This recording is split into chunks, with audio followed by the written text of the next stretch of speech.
संसार का काम बाद में और परमात्मा का काम पहले। तो हमें जो भी समय मिला है, भगवान ने दिया है, उसे भगवान चिंतन में लगाएं। बाद में कर लेंगे, बुढ़ापे में कर लेंगे, बाद में मेरे प्रेमी परेशानी आ जाएगी, शरीर बीमार हो जाएगा, परिवार में अटैचमेंट हो जाएगा, कहाँ कर पाओगे।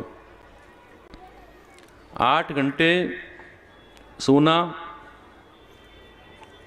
और 8 घंटे की ड्यूटी, सरकारी ड्यूटी भी 8 घंटे की होती है, तो 16 घंटे तुम्हारा ये गया, और 2 घंटे खाने पीने में गए, 18 घंटे हो गए।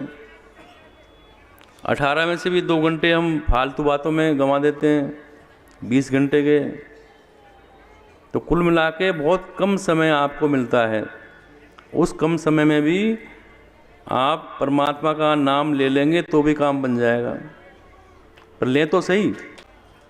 जीवन का परम लाभ यह है मेरे प्रेमियों की, जीवन का अंतिम क्षण आवे उस समय संसार की सारी बातों को हम भूल जाएं और एकमात्र भगवान नारायण की स्मृति रहे। देखो, जीवन भर आप प्रपंच करते रहे, सोचो अंतिम समय में भगवान का स्मरण हो जाएगा? नहीं होगा, क्योंकि जीवन भर तो आपने प्रपंच किया, परिवार में मोह रखा, पैसे में, गाड़ी में, बंगले में, तो आखिर में याद कौन आएगा? पूरी ज़िंदगी भर जिनके साथ आप रहे हैं वही आपको याद आएगा, परमात्मा तो याद आएगा नहीं। तो बड़े बड़े महात्मा इसके लिए साधन करते हैं कि जन्म जन्म मुनि जतन करावई, अंत राम मुख आवत नाही। अंतिम समय में मनुष्य को मरते समय बड़ा कष्ट होता है। इसका प्रमाण है कि मनुष्य का जब प्राण निकलता है तो 72,000 नाड़ियाँ हमारे शरीर में होती हैं, वो फटने लगती हैं, बहुत कष्ट होता है। और अंतिम समय में भगवान का स्मरण करना बहुत मुश्किल है। तो हम अंतिम समय का इंतज़ार ना करें और बचपन से ही भगवान का नाम स्मरण करते रहें, तो ही मेरे प्रेमियों काम बनेगा। अगर अंतिम समय के भरोसे रह गए तो अंतिम समय में आप परमात्मा का नाम नहीं ले पाओगे।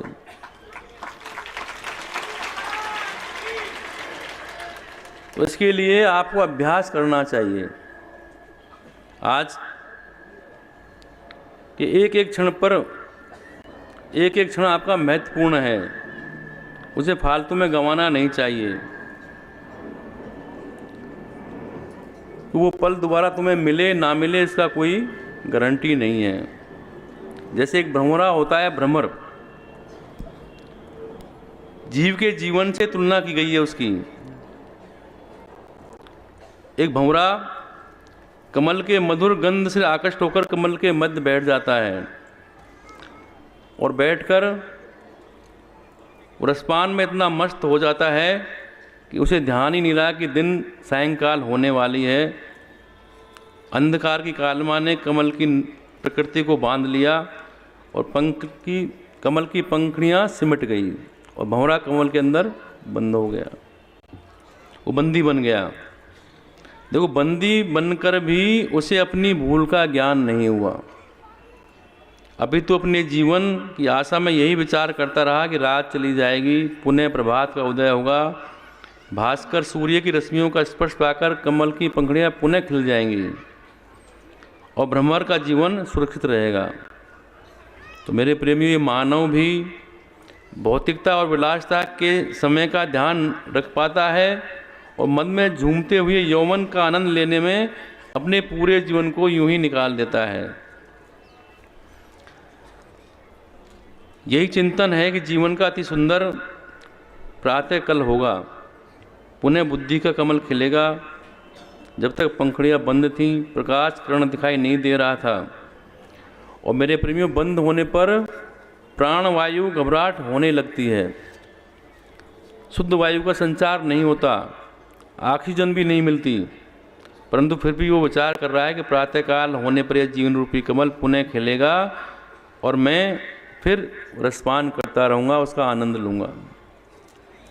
परंतु दुर्भाग्य मेरे प्रेमियों, समय की प्रबलता, एक मदोन्मत्त हाथी आया और सरोवर में जल क्रीड़ा करने लगा। और उसने कमल नाल को तोड़कर अपने मुंह में रखकर खाना प्रारंभ कर दिया।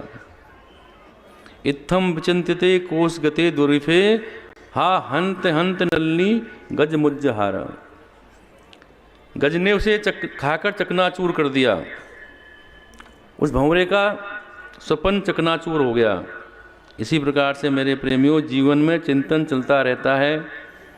हम अब भौतिकवाद में आनंद लेते रहते हैं, भगवान का नाम कभी नहीं लेते। ये जीवन बहुत लंबा है, ये चिंतन चलता रहता है कि बाद में ले लेंगे, बाद में ले लेंगे, बाद में ले लेंगे। और मेरे प्रेमियों, काल कराल कभी भी जीवन को अपना ग्रास बना लेता है और आप ईश्वर के नाम से वंचित रह जाते हैं और कल परसों के चक्रव्यूह में आशा रूपी जीवन आप व्यतीत करते जा रहे हैं। तो मेरे प्रेमियों, हमारी स्थिति भी उस भंवरे की तरह है। हमें जिससे मोह करना चाहिए उससे मोह ना करके विषय लालसा के प्रति आसक्ति हम कर रहे हैं। हमें भगवत भक्ति में लीन होना चाहिए।